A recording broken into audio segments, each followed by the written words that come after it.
Mirëmbrëma. NATO ka kërkuar që t'i hap luftë Rusisë dhe Putin përgjigjet. Jemi gati, kur të doni. Doni luftë me mua, kur të doni.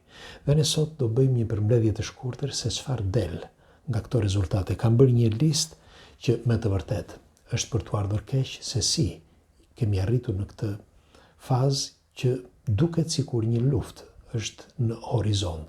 Dhe me se do të luftojmë dhe me kë do të luftojmë. Dëgjojeni me kujdes. Si gjithmonë kush është rastisht e nuk e ka brende, bëjini like faqes që shihemi sërish dhe ju falenderoj që jemi përbashkë. Kam bërë një përmbledhje të shkurtër se sa ushtar ka në gjithë botën dhe sa armatime ka në gjithë botën dhe si do të përballen këto mes njëra tjetrës. Dëgjoni sepse është vërtet shumë e hidhur dhe është për të reflektuar thellë. Atëherë, Amerika ka parafërsisht, po e filloj nga armët, nga armatimet, ka parafërsisht rreth 7.700 atomike. 7.700, kurse Rusia ka 8.500, ndërsa Britania e Madhe, Izraeli e tjerë, 220 e ca, ja të themi dhe 300. Mirë po, nga ana tjetër, kemi Kina ka 240, India ka 80, Pakistani 110 dhe Korea 80. Pra këto janë armët bërthamore, nukleare bërthamore.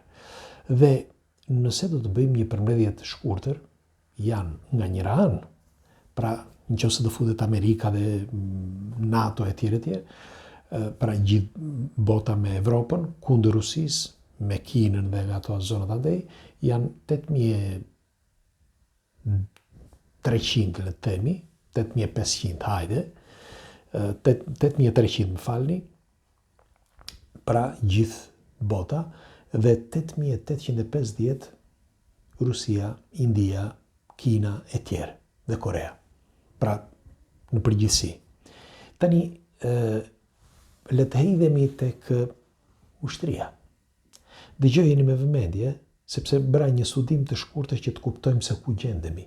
Për të kuptuar se ti përpara se të shkosh në luftë, bën llogaritjet tua. Shtetet e Bashkuara të Amerikës kanë rreth 2 milion ushtar. Ndërsa Evropa 1,5 milion, i mbledhur të gjithë bashkë, 1,5 milion ushtar. Le të shtojmë edhe këta një 73.000 që ka Gran Bretania, pra Britania e Madhe, dhe një 60.000 që ka Australia. Dhe në qoftë se do të bëjmë një përmbledhje nga ana tjetër, sepse këta, për shembull, bëhen rreth 5 milion, 4 milion e gjysmë, po le të themi 5 milion, 4 milion e ca janë këtu, parafërsisht, po le të themi 5 milion. 5 milion me ata që kemi harruar. Pra gjithë bota, NATO, Amerika e tjerë janë 5 milion. Dëgjoni me vëmendje. Rusia ka 2 milion ushtar. Kina ka 2 milion ushtar. Korea ka 1,5 milion ushtar, Korea e Veriut. India 1,5 milion ushtar. Pakistani 2 milion ushtar. Dhe Amerika Latine, së bashku me Afrikën, sepse keni për shembull Brazilin, Venezuelën, një pjesë të Afrikës që kanë, dhe ti mbledhësh gjithë këta edhe 1 milion këta.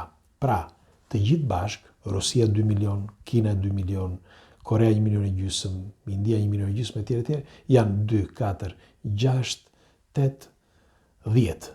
10 milion ushtar. Pra 10 milion ushtar i BRICS-it, i rendit të ri që ka lindur tani, pra Rusia, Kina, India e tjerë, dhe nga ana tjetër kemi, pra gjithë bota, 5 milion ushtar. Tani, thamë që për sa i përket armatimeve, nga ana e BRICS-it janë shumë, pra janë rreth 500 më shumë nga ana e BRICS-it, që nuk nevojiten të gjitha ato, se mjaftojnë 15 bomba atomike për të shkatëruar gjithë planetin. Por, nëse do të ngërdeshen mes njëri tjetrit, merreni me mend, janë më shumë ata të BRICS-it. Dhe tjetra, Për sa i përket armatimeve, armatimet ka më shumë Kina, Rusia e tjerë. Por ushtarët, ushtria, 10 milion janë këta të Rusisë, Kinës, Indisë e tjerë, dhe nga ana tjetër gjithë bota është 5 milion. Pra 10 milion kundër 5 milion. Dhe më lind pyetje tani. Pse dolëm në këtë konkluzion? Pra pse gjendet këtu bota në këtë periudhë tani që flitet për një luftë? Pse? Kush e kërkon këtë luftë? Kush kërkon që ti bjeri Rusisë, sepse ti, nëse ti do shkosh që të pickosh Rusin, Rusia nuk do të rri urtë. Pra, unë nuk besoj që është një luftë që të bëhet si dikur, që të luftohet Rusia me botën. Nuk besoj. Nuk besoj sepse shkatërrohet çdo gjë. Shkatërrohet gjithë bota në një ditë vetme. Po, nuk është diçka e vogël kjo dhe nuk e kuptoj që unë padyshim them këta mund të kenë bërë dhe llogari. Po si i kanë nxjerrë këto llogarit? Sepse, si thash, nëse do të flasim për armatime, rendi i ri që është bërë tani ka shumë armatime.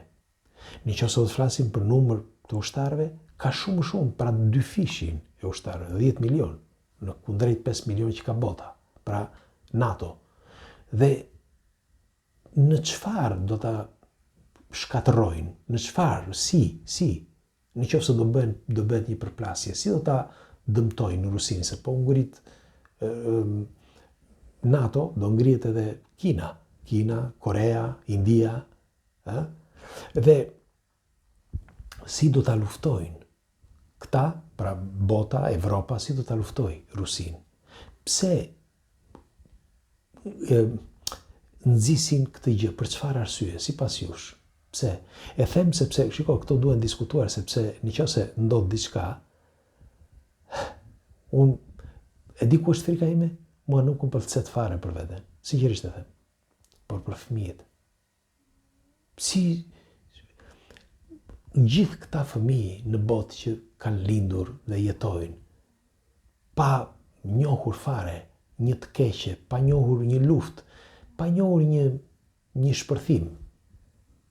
Këta vdesin vetëm duke i dëgjuar, vetëm nga zhurmat. Jo më të përplasin të shikojnë njerëz të vrarë në rrugë apo vdesin. Pra shkatërrohet çdo gjë. Dhe unë pyes tani, pse? Për çfarë arsye? Kush është arsyeja? Sepse këtë nuk kuptoj. Arsyeja kush është? Për një dominim të çfarë? Unë nuk po e kuptoj këtë, sinqerisht po e them. Është e rëndë dhe siç thash, shiko, teksa isha në punë, shikoja disa numra, nuk mund të rria dot shumë në telefon, por kur erdha, u futa në kompjuter dhe nxorra këto të dhëna që mbeta pa fjalë. Mbeta pa fjalë sepse është absurde. Se si si kur tjetë për shembull një qen i vogël me një qen të madh. Si do përplasen me njësinë tjetër, se qeni është i madh. Si ai qen i vogël ku do ta kafshoj, si do të bëj? Nuk e di, por doja ta diskutoj me ju sepse jemi në një situatë vërtet shumë delikate. Shumë. Si mund të kërcënosh ti Rusinë sot? Si mund të kërcënohet Rusia? Nuk mundet. Nuk mundesh sepse për këto arsye që thash këtu. Për këtë listë gjatë, por jo vetëm kjo. Por nëse bëhet çdo shpërthim, sepse ju thash më përpara, mjaftojnë 15 bomba atomike ose bërthamore, shkatërrojnë gjithë planetin. Nuk mund të jetohet në këtë planet të paktën për 50 ose ndoshta për 100.000 vjet. Dhe nuk e kuptoj këtë. Nuk e kuptoj pse duhet. Mos ndoshta është futur djalli në mes që bën ç'është e mundur në mendjet e njerëzve që të bëj ti shfaros që të gjithë sepse nevojiten shpirtra, se s'ka zgjidhje tjetër. Unë nuk e kuptoj një zgjidhje të tillë. Nuk po kuptoj pse duhet arrihet në këtë, për çfarë arsye.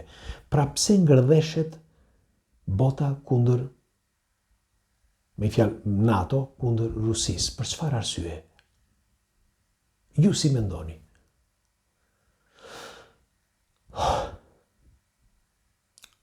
Nuk më ka zënë gjumi gjithë natën, dhe nuk do më zë gjumi dhe sonte. Sepse ajo deklarata e Putin që bëri sot e di që dikush ka ju thot, sepse kam lexuar disa komente që thot dikush, po ti pse trem ose trem? Shiko, mjafton dikush të ndez zjarrin.